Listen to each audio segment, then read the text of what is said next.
Hello, my name is Matt Bird, and welcome to the PublishU podcast, where we explore the real life stories of authors from around the world. Today, we are talking to Ife Oji from Saudi Arabia, who has written a book, Empowering the One in Eight. Ife, welcome. Thank you. Thank you for having me. It's great to be here with you. So, tell us about life in Saudi Arabia. Life is great. Can't complain. The weather is hot. It can get humid at times, but yeah, life's great. Wonderful. And have you got family out there? Yes, I do. I do. I'm out here with my husband and my kids. Yeah. How many kids have you got? I've got three, including twins. Yeah. Oh, amazing. And you work in the Yeah. world of medicine? Yes, I currently work as a midwife in one of the hospitals out here. Yeah. So did you deliver your own children or did you have a Oh friend? no. Haven't you heard the saying that nurses make the worst patients? So yeah. Oh. So are you a bad patient when you gave birth? Were you tricky? Mm. Oh, great. So so have you been a midwife all your working life? Has that been I started out as a nurse and then I did my midwifery course afterwards. Yeah, right? yeah. And what is it you love about what you do? Just seeing the smile and seeing the joy on the faces of the parents once you hand them over the baby, and just that feeling of being in that space at that time is just Yeah, amazing. yeah. Yeah. Yeah. So nowadays, do they immediately give you their phone and say, "Oh, could you take a selfie Oh of yeah, everything's on TikTok, everything's on Instagram. Yeah. How funny. All apart Uh, from the birth moment, but oh afterwards. yeah. Yeah. Amazing. So, Iffy, you've written and now published a book globally. When did you first think, I'm going to write a book? I've always loved writing as a young girl growing up. And obviously, as you get older, your priorities changed, and mine kind of changed. It wasn't until I went through what I went through that I realized that, hang on, man, you might as well put it down to paper. So, yeah, I've always had that passion for Yeah. writing, actually. Oh, Yeah. wonderful. And how did you express that? I mean, were you writing a journal I had or? journals. Yes, I had diaries that I would put stuff on. And Yeah. yeah, yeah. Yeah, but all private stuff. Yeah, Whereas yeah, yeah, writing a book is a very different experience. I yeah, mean, yeah, it's like the world can read it now, so that must feel quite different. yeah. I mean, I wouldn't have been able to do it without PublishU, obviously. Yeah, So, I yeah. mean, so how did Publish You help you write your book, Iffy? I mean, what was it particularly about the course that you found helpful? I can't really pinpoint one part of the course. I think it was the collective aspect of the different layers of the course. From if it just felt like somebody was holding your hand, guiding you through every step of the way. And like I said, I wouldn't have been able to do it if it wasn't for PublishU. So Oh, yes. oh, Yeah. thank you. Well, I always say to people, I will walk you step by step through the Yeah. whole process, and metaphorically, hold your Yeah. hand. So I'm delighted that was your experience. That Yeah. makes me feel good. And then we've got your book published, so now it's out Yeah. there. Anybody, anywhere in the world, can buy your book and read your most innermost thoughts, Iffy. I know. That feel. I mean, I still feel vulnerable, like, oh my gosh, everybody out there knows my business. But I'm It's true. I mean, when my first book was published, I yeah, felt like I was walking down the street naked because I thought yeah, anybody, anywhere can buy my book and read yeah, my innermost thoughts. And you yeah. do feel vulnerable and exposed. Yes, It's a yes, really definitely. weird feeling. Yep, yep. I mean, just I just was for, just for reference, I've never walked down the street naked. So I'm just imagining, yeah, that yeah, thought. But that's yeah. emotionally, that's what it feels like when you publish a book. Definitely, definitely. Because I was saying to my husband the other day that I don't know how I feel. Like, I mean, most people knew what I'd been through, but now everybody knows. So it's mixed feelings, but in a good way that Yeah. somebody out there would, get the support that they need. So yes. Yeah. So Yeah. tell us, your book has an intriguing title, Empowering the One in Eight. Yes. Tell So people that's what your book is about, Iffy. yeah. So that's the statistics of women who will be diagnosed once in their lifetime with breast cancer. So that's where the name comes from. Yeah. Wow. 1 in 8 women. 1 in 8. Yeah. Wow. And, and, Yeah. and what's the story of the book? It's a reflective account of my journey through my diagnosis. I mean, that was the least thing I would have expected in my entire life. So it's just a reflective account of how I kind of navigated through that period of my life. So yeah. Gosh. I mean, this is I've not come across many books, so well, not many books. I can't think of another book that's been written on this subject. I'm sure they have, Yeah. but Yeah. it's so courageous and brave of you, Yeah. to write about something that's so personal for you and your family and to Yeah. put it out there. Why would you do that?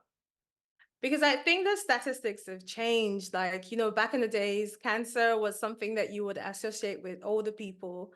And the numbers are beginning to go down. I mean, you have more young people being diagnosed. And I just felt like not everybody gets that support. Not everybody totally understands the kind of support you want to offer to somebody who is experiencing some kind of setback or, you know, yeah, Yeah. yeah, Yeah, and why do you think? I mean, you're a medic, so yeah. why is the diagnosis of cancer conditions becoming young? Why are younger and younger people being diagnosed with cancer conditions? There are different factors, sometimes environmental factors, genetics, there's so many factors that could lead to that. Yeah. Is it also that we're doing more diagnosis and we're more aware? Yes, in a way, but I'm saying that mammograms are not done till you're 40. And my diagnosis wasn't from a mammogram. So I was lucky. I mean, I was blessed in a way that mine was picked up at a random ultrasound. That was Wow. how my diagnosis came. So I mean, yes, in a way, more people are taking their health seriously, but mine was picked up through an ultrasound. So yeah, God. yeah. And that's a scary experience. Was it? Was it? I mean, was it? I mean, I'm assuming it was. What were you feeling at that time? I mean, the ultrasound was just like something was found on the ultrasound and needed further investigation. But they were not really. The doctor wasn't really. He wasn't really keen on doing anything at the moment because he just said, "Come back in 6 months and we'll do another scan." But But for some reason, I was persistent on wanting to have a biopsy. So, I mean, thankfully I did, and it was found early. So, but it was petrifying, it was scary, there were no words to actually put in place what I actually felt at that time. It was, yeah, yeah, oh, yeah, no words. no words. And well done you for Yeah. pushing. I mean, what would be your advice to women listening to this interview? I'd say take your health seriously. I mean, thankfully these days with our jobs come with insurance and you have that package, maximize it. Get your check done yearly if you can, from your head to your toe. I mean, it could save you in future. So And maybe not take no for an answer from yes, medical yes, people. and yeah, be persistent with what you feel is right. Thankfully I did, and I I'm mean, here if to you tell the hadn't been story. persistent and asked for Yeah. what you thought was right, you Yeah. could be in a very different place today. Yes, definitely. Definitely. Yeah. Yeah. Yeah. And so, what is the kind of the big message of your book, Iffy? So my book touches on all the aspects, like it talks about friendship, it talks about faith, it talks about, hope, because at the end of the day, there is hope. With God, there is hope.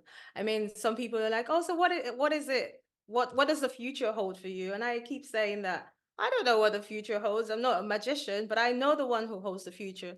So it talks about how we can be there for people who are going through setbacks, words that we can say, things that we could do to help them during the period of anxiety, help them during the stressful period of their lives. So, yeah. it covers all the aspects of, Yeah. Yeah. So, yeah, yeah, so empowering 1 in 8, you mean it's yeah, your story, yeah, but actually for anybody, not just people who have a breast cancer yeah, concern or scare or yeah, situation, but anybody who faces a medical setback, a health yes, setback. yes, I yeah, mean, I have a dear friend of mine who started chemotherapy this week, mm, and yeah, yeah, they're very much in my thoughts and prayers. yeah. Yeah. Wow. So tell us, Iffy, what's your highest hope for your book? What is your dream? What would you hope is it happens? How do you hope it affects and impacts people? I really hope and pray that it gets to the people who actually need it. Like it gets to the people who are at the point of their life where they've lost all hope and they're misunderstood. Nobody kind of understands what they're going through. So I really hope it gets to the 1 in 8. I hope it gets to, like you said, the people who are facing setbacks. It doesn't have to be medical setbacks. It could be life setbacks. You could be going through trials, but that book is actually for every single person facing one challenge or the other. So that's my hope for my Mm, book. Yeah. amazing, amazing. And Yeah. how do your family feel? I know I heard a rumor there was great excitement. Tell us more. How did you celebrate? What was the vibe in your house? They're like, oh, we have to order, we have to order. Everyone now kind of wants to order their own copy. And they're so excited because, like I said, it's not something that I would have seen myself doing. Not because I didn't want to write, but, pouring my hat out into a book wasn't something that I kind of wanted to do willingly. But they're proud. They're proud. So everybody wants to have an autographed copy of my book. So yeah. What did I tell you? It's one of those weird things when you become an author. Yeah. Even the people you know really, really well will Yeah. want you to sign a copy of Yeah. your book, and it's Yeah. just such a weird experience. I mean, 20 books in, I am now or thereabouts, and it's Yeah. still a weird experience. And sometimes, will you sign it, especially when it's somebody you know? Uh, Yeah.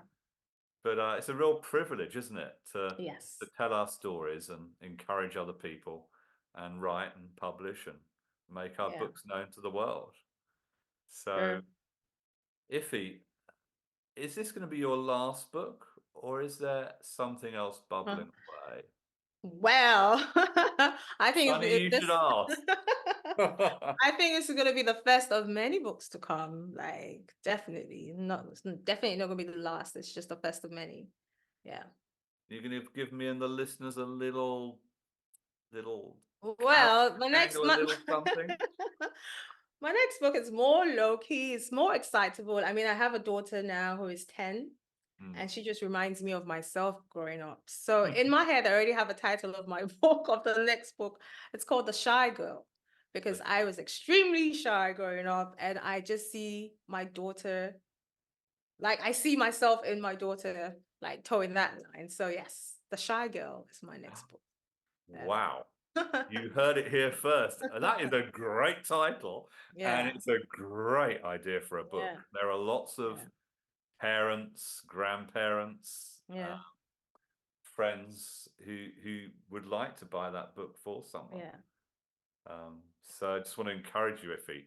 Yeah. Um, you know, when you're not being an amazing wife, an amazing mum, an amazing midwife, an amazing human being, yeah, I hope you get finger to keyboard again, and Definitely. very soon we see the Shy Girl. But for now, get your copy of Yeah. Empowering the 1 in 8, whether this is something for you or a book that you can buy for somebody else who's facing a setback right now.